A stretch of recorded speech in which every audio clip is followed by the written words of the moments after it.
poucos países do mundo com uma mulher no maior cargo do executivo. Senhora Presidente da República, Dilma Rousseff. Desde 2009, obrigatoriamente, 30% do total das candidaturas devem ser ocupadas pelo sexo feminino. Nas eleições municipais de 2012, em relação a 2008, registraram um aumento de quase 86% na participação de mulheres, considerando os cargos de prefeito, vice-prefeito e vereadores.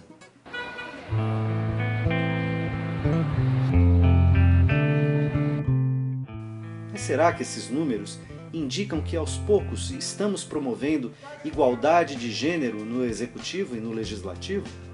Será que há investimentos na formação político-partidária das candidatas? Discutir os principais desafios para aumentar a participação feminina na vida política é evitar que diferenças continuem gerando desigualdades. É promover equidade de oportunidades, maior representatividade social e o aperfeiçoamento democrático, por um país melhor e mais justo, para todos e para todas. Olá, o Melhor e Mais Justo de hoje discute a representatividade feminina na política brasileira. Para essa conversa eu tenho o prazer de convidar a Juliana Caetité Caires, candidata a vereadora em 2012 pelo PT, Ana Rosa Garcia da Costa, da Secretaria da Mulher, da Federação dos Trabalhadores na Administração e do Serviço Público Municipal do Estado de São Paulo, e Angélica Lovato, cientista política da Unesp. Bem-vindas. No Brasil, as mulheres têm direito ao voto há exatos 80 anos. Desde o início deste século XXI, são a maioria do eleitorado. Tem também maior nível de escolaridade do que os homens e representam quase metade da população economicamente ativa do país. Mas quando o assunto entra na esfera política, tem uma representatividade ainda muito baixa. Eu gostaria de começar perguntando a opinião de vocês sobre quais são as principais barreiras que impedem as mulheres de conquistarem cargos nos poderes públicos. Por que a nossa representação feminina ainda é tão baixa? Vou começar aqui pela minha esquerda, Ana Rosa.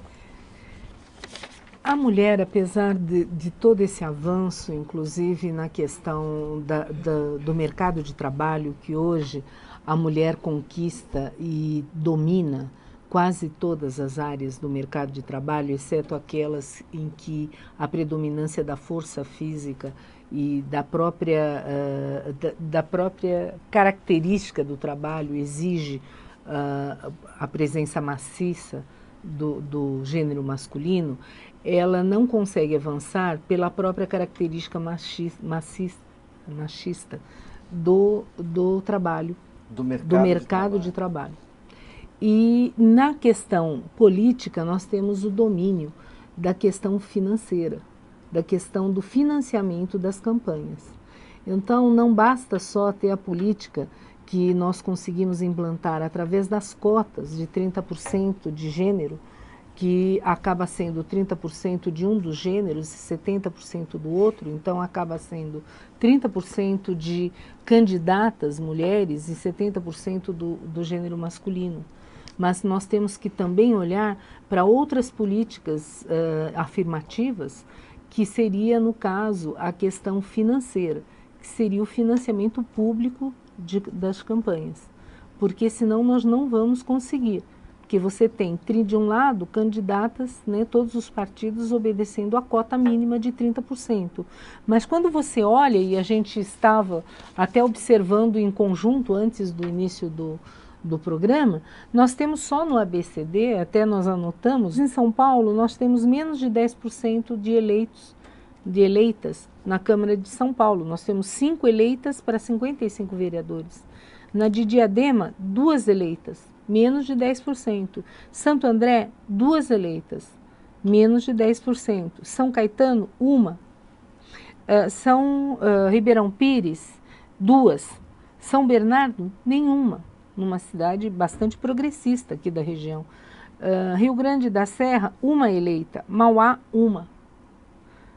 pulei Santo André? Não, falei 2 pessoas. Então, nós temos aqui, nós estamos todas abaixo da cota de 30%. Então, vou aproveitar e colocar a Juliana na conversa. Juliana, como ela sentiu. Que se candidatou e que não foi eleita dessa vez, né, Juliana? Como é que você avalia justamente essa situação? Quer dizer, inclusive ainda dificuldades dos partidos cumprirem as cotas. A gente viu matérias na imprensa logo após a eleição, inclusive de mulheres que eram candidatas e sequer sabiam que eram candidatas, foram candidatas em outras eleições e o partido usou aquele cadastro para recandidatar, para conseguir cumprir a cota e sequer avisou a candidata. O partido disse que é erro, etc. e tal. Isso aconteceu na cidade de São Paulo, estamos falando do maior município do Brasil, né? E quais foram as dificuldades e qual foi a tua percepção? Foi a primeira vez que você foi candidata? Isso, foi a primeira vez que eu fui candidata, né? E assim, no PT a gente teve, né? A gente conseguimos, né, esses 30% em Santo André. Eu acredito que o PT é um partido que ele prepara mais, né? O candidato, ele tem, acho que até uma maior inserção, acredito muito nisso. E assim, em relação a dificuldades, a gente tem também toda uma questão estrutura familiar, né? Tem essa questão que eu tenho uma filha, por exemplo, né? Então, assim, você ser candidato exige muito, né? Exige muito. Você sai de casa cedo, você não tem hora para voltar. E você tem sua filha que cobra, né? Você tem sua família também que cobra. Então, assim, se você não tem... Ou seja, a dupla, a tripla jornada continua, inclusive para os candidatos. Exatamente. Para as candidatas. Exatamente, né? Eu acho que isso daí tem um peso maior sobre a mulher. Isso daí eu não tenho dúvidas, né? Que é esse peso maior. Em Santo André, nós somos 52%, né? Do eleitorado. Do eleitorado. Isso, nós somos 52%, nós temos a maioria aí, é como ela disse, né? A gente teve apenas 2 candidatas eleitas, né? Dentro disso. É isso. Vamos chamar a nossa cientista política de plantão, Angélica. Por favor, entra na conversa. Como é que você analisa esse movimento, né? Inclusive esse debate, a reivindicação das mulheres na política, é um debate no Brasil muito recente. Quer dizer, se a primeira grande conquista, a primeira grande luta foi, no caso da participação política formal, naturalmente, foi a conquista do voto há 80 anos atrás, é muito recente a reivindicação e a conquista do direito de uma participação política mais efetiva, né? Não é? É exatamente isso. Por isso que, na linha de análise dessa dificuldade, eu tenderia a abordar de 2 maneiras. Primeiro, no aspecto mais geral, tem uma questão histórica envolvida. Nenhum aspecto que tenha uma característica social, como a participação da mulher na política, ele vai ter uma explicação simples. A explicação é complexa, lógico que tem uma processualidade histórica que vem de um mundo organizado dessa maneira há muitos e muitos séculos. Evidentemente que nós temos também que tentar entender inserções como essa da exigência das cotas. Ela é muito importante porque, independentemente dos problemas históricos, ela tenta dar uma solução contemporânea. Então, eu acho que é preciso valorizar a questão das cotas, mas como a Ana colocou, ainda na cota, 70% está reservado ao público masculino e 30% ao feminino. Também temos que ver de uma maneira crítica a questão das cotas. Lógico que a gente institucionalizar que a participação seja essa não significa que ela ocorra, tanto que o resultado, a Ana acabou de nos falar ali de uma maneira mais genérica. Porém, agora, precisamos para a gente precisar essa informação. Na verdade, desculpem, a cota não fixa 30%, ela estabelece no mínimo 30%. No mínimo 30%, exato. É que como a gente não está conseguindo... em direção, é que eventualmente não consegue nem os 30%. Nem alcançar os 30%, né? Então é nesse sentido, né, que eu estou falando, quer dizer, uma valorização do que significa a cota, mas não entender que isso é a única questão possível. No campo da ciência política a gente reflete muito isso, porque há pessoas que são radicalmente contra qualquer estabelecimento de cota, como se isso fosse apenas uma imposição que não leva, como a gente está avaliando aqui, se nem o mínimo consegue ser preenchido, como é que vamos então avançar? Por isso que eu vejo essa mediação. Há um avanço, né? Nós tivemos no século XX para o século XXI, como a própria reportagem inaugural aqui do programa mostrou, um aumento de 86% da eleição de 2008 para 2012 na quantidade de mulheres eleitas, e ainda assim ela é baixa. Então esses 80% significam, mais de 80%, que era ainda ínfima, né? Eu vejo que no campo da educação, que é onde eu atuo, né, na universidade, e com tudo que isso significa, há um importante papel. ele é um papel longo, demorado, onde nós, mulheres, também estamos atuando na educação. Mas não vejo o papel da mulher numa concepção separada da dos homens, nem no campo da participação política, nem que seja da eleição propriamente dita. Eu acho que às vezes os discursos ficam muito radicalmente opostos. E eu acho que sozinhos nenhum dos dois lados vão conseguir avançar. Eu acho que chega uma hora que, se há uma eventual alienação da mulher na política, também há uma alienação do homem na política. Eu acho que isso é importante para nós, num discurso mais moderno do século XXI, para o feminismo, é importante que a gente não estabeleça a rigidez disso. Num dado momento, reconhecemos, foi importante que o discurso radical do feminismo se pusesse porque tinha que ser ouvido, tinha que gritar. Eu acho que agora está chegando um momento, apesar de todos os limites, onde a gente precisa atuar mais juntos, homens e mulheres, e o discurso não ser tão radical. Acho que você toca numa... Eu acho que, fundamentalmente, nós temos que olhar para a política de uma maneira diferente, de uma maneira diferenciada. A política, ela existe dentro do nosso cotidiano. E é isso que as pessoas não entendem. A partir do momento que eu tomo partido, né, dentro da minha casa, para solucionar um problema interno da minha família de uma maneira, eu estou fazendo uma política. Ela não pode ser entendida como algo estratosférico que só ocorre dentro do âmbito de partido político ou da política partidária na hora que eu vou discutir a forma de governo do meu país. A política, ela se desenvolve, como eu disse, dentro da minha casa. Quando eu tomo partido pelo meu filho contra uma posição da minha filha, eu estou tomando uma posição política. Ela tem que ser entendida desta forma. Quando eu opto por uma religião, estou tomando uma posição meio que política, entre aspas. Eu estou tomando uma posição política dentro da minha religião.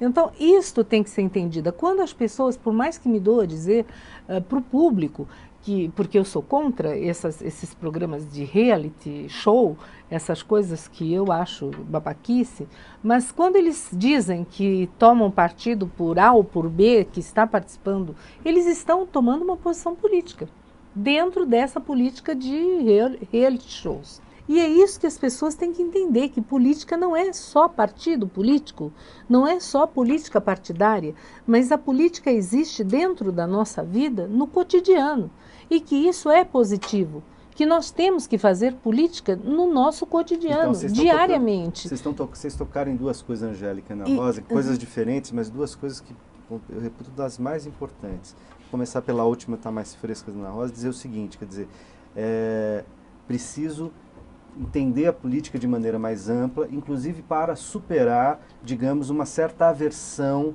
à política profissional, porque a política profissional, segundo inclusive muito o trabalho da mídia, etc., e também por conta, às vezes, da qualidade de muitos políticos no Brasil e dos escândalos e tal, ficou um espaço, a política profissional, um espaço mal visto. Então, é preciso entender que esse é um campo da política, política profissional, mas a política se faz em todas as relações humanas, porque, aliás, vem do grego, né? Polis, política, polis é cidade, tudo que tem a ver com as relações que as pessoas travam está no campo da política, das relações, das decisões, das escolhas, das opções, etc. E uma dessas coisas é a política profissional. Um dos campos dessa atuação é a política profissional. Ao ampliar isso, a gente entende que é preciso tomar conta da sua cidade, das suas relações, na família, na comunidade e tal. E a partir disto, nós vamos, se a população dominar isto e ocupar este espaço, ela não vai deixar espaço para que os oportunistas e as pessoas com más intenções ocupem este espaço. A partir do momento que você deixa esse espaço livre, você vai deixar espaço, esse nicho para os profissionais ou para os mal intencionados. Então a população não pode dizer mais, né, isso eu estou falando para o telespectador, que ele não pode deixar livre para que os oportunistas, os corruptos, aqueles que têm a má intenção, que veem a política como um meio de ganhar dinheiro fácil, ocupe esse espaço no lugar do cidadão. Eu não posso mais dizer, eu não gosto da política, eu não me envolvo com a política, porque ela está presente no meu dia a dia. Juliana, por que você resolveu se envolver com a política, então? Porque nós estamos falando aqui e você é a nossa candidata à mesa, tá certo? Tem a ver com isso? Tem um pouco a ver, né? Porque assim, as pessoas costumam falar, ah, política é suja, né? Isso daí é uma frase que a gente, em todos os lugares que você vai, você bate na casa das pessoas, as pessoas às vezes te olham e falam, por que que você tá nisso, né? Por que que você tá nisso? Ah, você é tão legal. É como se fosse, eles taxam, né, na verdade, o político, né? Então, eu acredito o seguinte, eu trabalho na Universidade Federal do ABC. E dentro da Universidade Federal do ABC, eu fico na Pró-Reitoria de Extensão, que é um departamento que a gente faz um link, uma relação entre a universidade e a comunidade. Então, na Pró-Reitoria de Extensão, a gente tem muitos projetos. E aí, foi com base nisso, foi a partir dessa entrada minha na Universidade Federal do ABC, que eu passei a olhar mais para a política, a me preocupar um pouco mais com a política. Porque esses projetos, muitas vezes a gente faz em locais muito humildes, né? Tem locais que são muito humildes, você olha e você fala assim, meu Deus, a política não entrou aqui, né? Você vê que nessa população, principalmente nas favelas, né? Falta política pública nesse sentido. Falta política pública. E você vê que ali tem pessoas que, se o governo não entrar para dar uma ajuda, eles não vão conseguir sair dali daquele buraco, né? Então, é com essa visão, né, de ajuda, né, eu acho assim, não é nenhum favor, né? Muitas vezes a pessoa olha para o vereador e fala assim, bom, o vereador tem que fazer favor de marcar consulta. Sabe, o vereador tem que fazer um favor disso. Muitas pessoas perguntam quais são seus projetos. E, na verdade, não olha e não separa as coisas, né? O que é do executivo e o que é do legislativo. Né? Então, é muito com essa base, com essa visão, né, de pensar em ações, né, de políticas públicas para que a gente faça... Para as comunidades mais carentes. Isso, exatamente, para que a gente consiga fazer esses projetos entrar de lei. Na política. Eu resolvi entrar na política. Eu vou fazer um intervalo e depois eu quero voltar a uma questão que a Angélica levantou, mas a gente volta já já com esse debate, não sai daí.